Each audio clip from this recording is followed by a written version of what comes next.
جس مسلمان کی بھلائی کی شہادت دو آدمی دیں وہ جنتی ہے۔ مسند احمد میں ایک تابعی فرماتے ہیں کہ میں مدینہ میں آیا، یہاں بیماری تھی، لوگ بکثرت مر رہے تھے۔ میں نے حضرت عمر بن خطاب رضی اللہ عنہ کے پاس بیٹھا ہوا تھا۔ ایک جنازہ نکلا اور لوگوں نے مرحوم کی نیکیاں بیان کرنی شروع کی۔ آپ نے فرمایا اس کے لیے واجب ہو گئی۔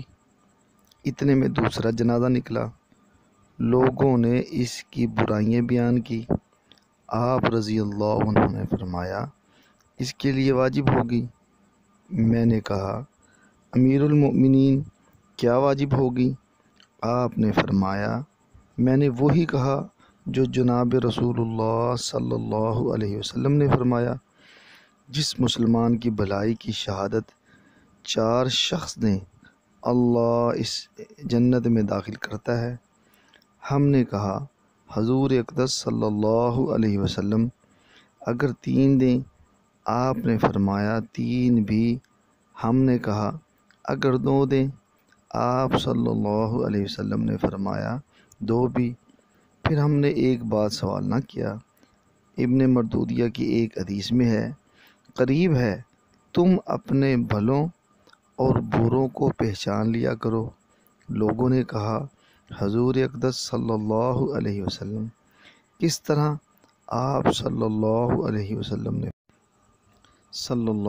وسلم نے فرمایا اچھی تعریف اور بری شہادت سے تم زمین پر خدا کے گواہ ہو۔ اللہ پاک ہمیں مرنے والوں کی اور جو زندہ ہیں، آج ہر شخص مرنے والے کی تعریفیں بیان کرتا ہے اور زندگی میں اس کے عیب اور برائیاں بیان کرتا ہے۔ تو اگر ہم اپنا مزاج بنا لیں کہ جو آدمی اس کے اندر اچھائیاں ہوں تو اس کو بیان کرنے کی کوشش کی جائے۔ ہم برائیوں کو بیان کرنے کے عادی ہو چکے ہیں۔ جو عادتیں عورتوں میں تھی آج وہ مردوں میں داخل ہو چکی ہیں۔ جہاں 4 مرد بیٹھتے ہیں عورتوں کی برائیاں شروع کر دیتے ہیں۔ اس لیے ہم سب کو کوشش کرنی چاہیے کہ اللہ کو راضی کریں، نہ کہ اپنا وقت فضول گفتگو میں گزاریں۔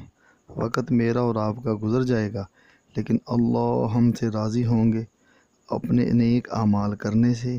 اور دوستوں کی برائیاں مت کریں، نہ جاننے والے یا جاننے والے، کسی کی برائی ہمیں نہیں کرنی چاہیے۔ اللہ ہم سب کو عمل کرنے کی توفیق عطا فرمائے اور 5 وقت کی نماز باجماعت پڑھنے کی توفیق عطا فرمائے۔ زندگی مختصر، مرنے سے پہلے مرنے کی تیاری ہر آدمی کے ذمے ہے۔ ہم سب کو چاہیے ہم مرنے سے پہلے اپنی تیاری کر لیں۔ جزاکم اللہ والسلام۔ انشاءاللہ نئی ویڈیو جلدی آ جائے گی اور چینل کو سبسکرائب کرنے کی کوشش کیجیے۔